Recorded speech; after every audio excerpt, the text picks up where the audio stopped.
Hi, I'm Debi Peverill, and you're listening to the weekly tip from basicboardgovernance.ca.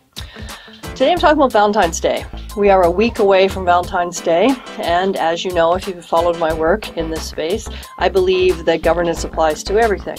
So the question would be, does my framework around decision making apply to Valentine's Day? And of course the answer is yes. In your world, is the Valentine's Day a Hallmark holiday, or is it something where you make a big splash and you actually have a big deal celebration? So let's take a look at the framework. It is ADAPT, of course. The first one is authority. Do you have the authority to make the decisions that need to be made? Is it up to you to decide about going out to dinner or candy, any of these things that are traditionally associated with Valentine's Day? The next letter on the framework is diligence, D for diligence. Have you figured out who the stakeholders are? Do you know who is expecting to hear from you on Valentine's Day? Does your company have a policy? Are there Valentine's gifts available for your employees? I know some places in the past they've given flowers to all the female employees, overlooking the male employees, and I'm pretty sure in these days of gender equality that would not be a good Valentine's Day policy. The second A is accountability.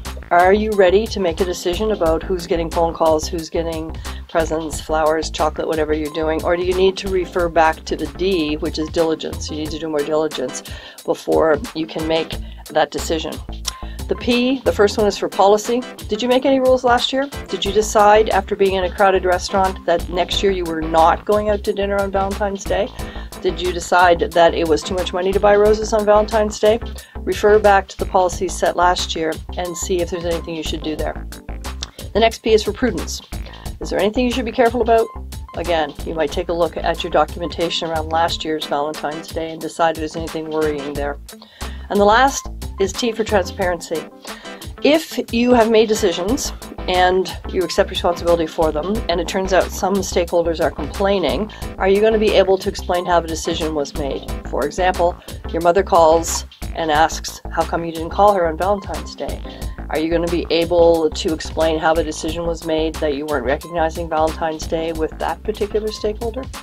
So consider my ADAPT framework, and with any luck, you will get in less trouble this Valentine's Day.